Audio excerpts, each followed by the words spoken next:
Hey guys, welcome to Books and BlueStockings. I'm Betty Bookworm and I read way too much into things.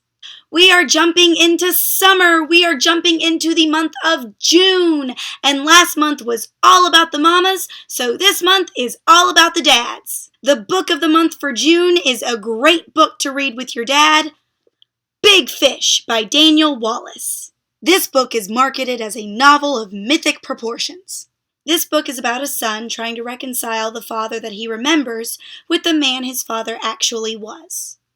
His father, Edward Bloom, has always regaled his young son William with stories of his fantastic life, but William doesn't know what to believe. This book pays homage to great epics like the Odyssey and the 12 Labors of Hercules. Daniel Wallace blends realism with magical realism with writing that is both charming and bittersweet. Traveling salesman and presumed liar Edward Bloom is one of the most intriguing characters I've ever had the pleasure of reading about. He's equal parts fantastical hero and average human being. He deals with his personal feelings of inadequacies and dissatisfaction by painting himself as this epic warrior in the stories that he tells his son. The reader feels disappointment and sympathy for him all at once. His character arc is more like a character roller coaster. And I don't want to spoil anything for you, but his story ends in a strangely surreal yet oddly appropriate way. Edward is not only a traveling salesman and a flawed family man, he's also a bit of a comedian. Now, this is normally the part in the review where I would quote 3 lines from the book to showcase the amazing writing. But I've decided to do something a little bit differently today. Instead, I'm going to read one of Edward's hilarious jokes. Now let's see here. What? But I'm not even spoiling anything. No, this joke has nothing to do with the plot. Are you kidding me? You know what? No.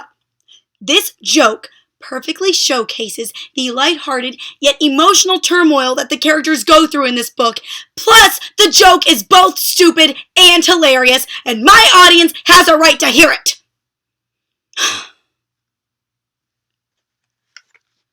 Thank you! Young William has just asked his father Edward if he believes in God. What a question, he says, his voice rising full. I don't know if I can really say one way or the other. But that reminds me, and stop me if you've heard this one, of the day Jesus was watching the gates for St. Peter.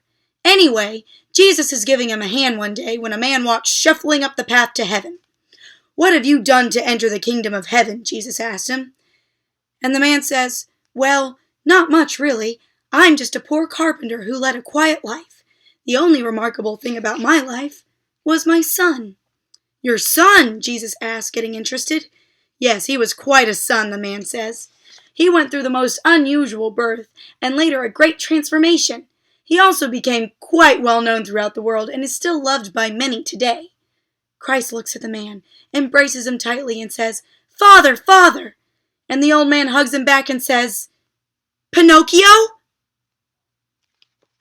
That's a good joke. That's a great joke. I love that joke. If you like the book, then I suggest you watch Tim Burton's film adaptation starring Ewan McGregor. In my opinion, it's one of Tim Burton's best films. Have you read the book? Do you want to read the book? What did you think about the book? Let me know in the comment section. Thanks for watching. I'm Betty Bookworm and I read way too much into things.